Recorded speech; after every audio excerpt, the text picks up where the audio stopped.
Hello and welcome to Spectrum TV News at 2. I am Raymond Ater and we're coming to you live from Uyo, the Akwa Ibom state capital. Let's take a look at the day's headlines. President Buhari reappoints Idris Musa as DG Nosdra. FG arraigns Islamic scholar Tuka Mahmoud on 10-count terrorism charge. Plus, UN agency says more than 8,000 civilians have been killed in Ukraine since Russia's war began.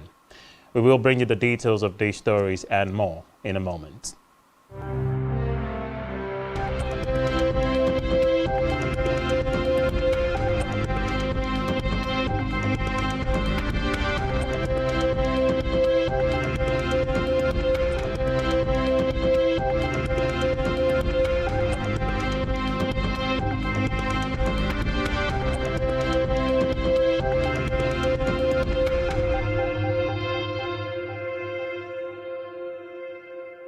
Welcome back and many thanks for staying with us. We begin this afternoon with Nigeria's President Muhammad Buhari, who has approved the reappointment of Idris Musa as the Director General of the National Oil Spills Detection and Response Agency, NOSDRA, following his sterling performance in the past 4 years.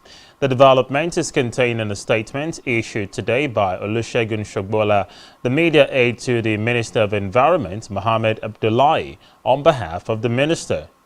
According to the statement, the reappointment takes effect from April 1st, 2023. Musa was first appointed on April 1st, 2019 for an initial tenure of 4 years. Away from that, the federal government today at the Federal High Court in Abuja arraigned Kaduna-based Islamic scholar Tuka Mahmoud on a 10-count charge of terrorism. Mahmoud, who has been in the custody of the Department of State Services (DSS) since last year, was docked before Justice Inyako for offences relating to a violent attack on the Abuja-Kaduna train in which several persons were abducted. Among other charges, he was allegedly accused of collecting sums of money in various currencies on behalf of terrorists from the families of the victims of the train attack. However, Mahmoud denied all the charges when read to him in the open court.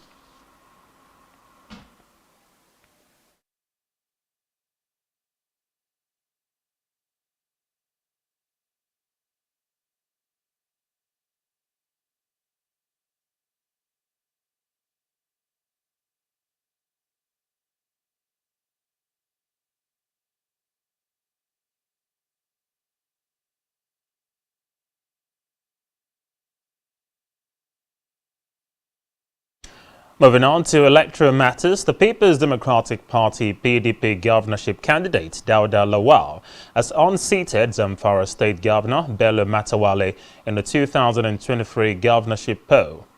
INEC Commissioner declared Lowell the governor-elect with a total of 377,726 votes after he defeated Matawalle of the All Progressives Congress APC, who polled 311,976 votes.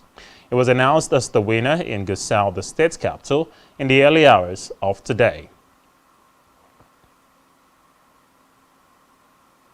Meanwhile, the Independent National Electoral Commission (INEC) has declared Keffi Abu the winner of the Taraba State governorship election.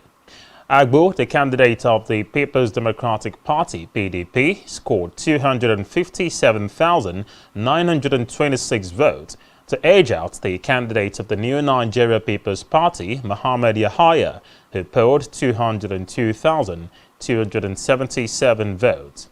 In third place, the All Progressives Congress candidate Emmanuel Boacha garnered 142,502 votes. The state returning officer, Professor M.A. Abdulaziz, declared Abu the winner today after finding his win in fulfillment of the requirements to be named governor-elect. Keffi Abu, 257,926 votes. That Keffi Abu of PDP, having satisfied the requirement has is hereby declared the winner and is returned elected. Signed, M.A. Abdulaziz. Thank you. In the meantime, Kano state government has lifted the dawn-to-dusk curfew imposed due to tensions based on the anticipated result of the governorship and state assembly elections. State Commissioner for Information and Internal Affairs Mohammed Garba said in a statement that the decision to lift the curfew was made after a careful review of the situation and a relative calm throughout the state. He called on commercial banks, public servants and the people of the state to go about their legitimate business without fear of molestation or harassment. Meanwhile, the State Police Command has assured the people of their safety and security, warning troublemakers to steer clear of the state. Staying with electoral matters, foreign observers under the aegis of the International Police Chaplain Sustainable Development and Law Enforcement, the IPCSL, have said that the March 18 governorship and Houses of Assembly elections in Lagos State were peacefully conducted. The IPCSL mission said it deployed 182 observers from 13 countries, including the US, Denmark, Pakistan, Cameroon, Togo, Ghana and Niger Republic to 2,117 polling units across Nigeria during the elections. They commended the Independent National Electoral Commission, domestic and foreign observers, civil society organizations, political parties and other stakeholders for the spirit of democracy and patriotism they displayed during the elections. But a commendation was given by the head of the organization in Nigeria, Johannes Makuvia, at a press conference in Lagos. He, however, condemned the tribal sentiment and violence recorded in some parts of Lagos State and called for a peaceful coexistence among all Nigerians. Meanwhile, the European Union Election Observation Mission (EU-EOM) to Nigeria has lamented the pervasive violence in the country during last Saturday's governorship and House of Assembly elections. The mission stated that 21 persons were reported to have died across the country in various forms of election-related violence. The European Union mission said there was general voter apathy during the governorship elections as a result of the infractions that took place in the presidential and National Assembly polls. The mission chief observer, Barry Andrews, made the assertions while addressing a press conference in Abuja. Elsewhere, the presidential candidate of the Labour Party, Peter Obi, has formally filed his petition to the Elections Tribunal to protest the outcome of the February 25 poll. This was disclosed in a statement issued by the chief spokesperson of the Obi Dati Presidential Campaign Council, Yunusa Tanko. According to reports, he made the statement after the legal team met with the chairman of the Independent National Electoral Commission, Professor Mahmoud Yakubu, who promised that the commission would give the legal team access to the materials. Obi's petition is coming 4 weeks after the 2023 presidential and National Assembly elections.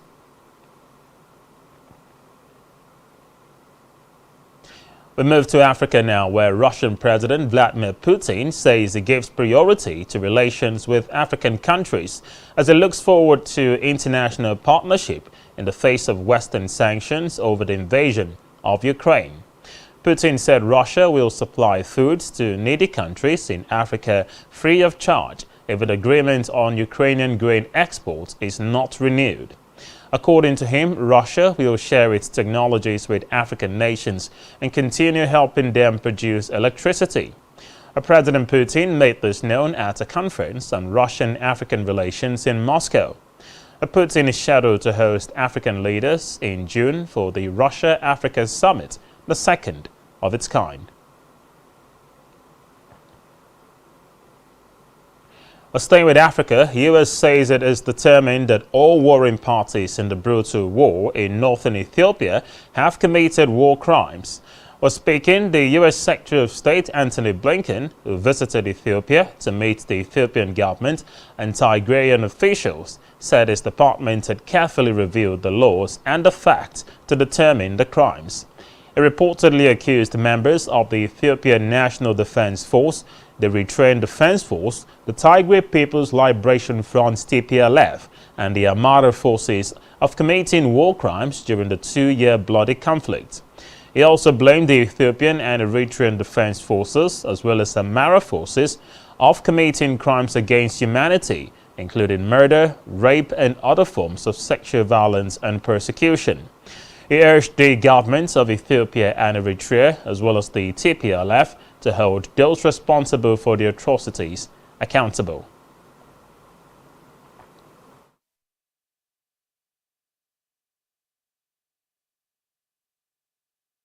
And Amara forces also committed crimes against humanity, including murder, rape, and other forms of sexual violence and persecution. Members of the Amara forces committed the crime against humanity of deportation or forcible transfer and committed ethnic cleansing through their treatment of Tigrayans in western Tigray. I've determined that members of the Ethiopian National Defense.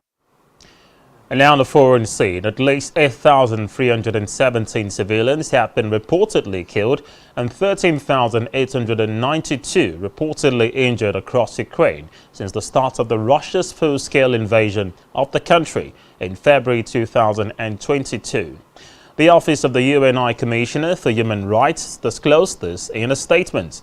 Now, according to the statement, the highest numbers of civilian casualties were recorded in Donetsk and Luhansk regions. Meanwhile, the OHCHR said the actual figures of casualty are considerably higher, as reports from some locations are delayed and many are still pending corroboration. In the meantime, an explosion in the north of the annexed Crimea has destroyed Russian missiles being transported by rail. The Russian-installed head of the city of Dasnovsky said the area had been attacked by drones. Ukraine announced the explosions, but as it is normal, did not explicitly say it was behind the attack.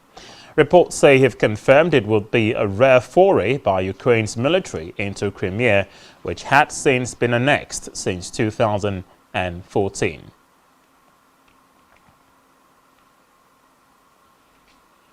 You're watching Spectrum TV News at 2. Still to come in the news. Sevilla sack Argentine coach Jorge Sampaoli with club 2 points above the relegation zone. To stay with us.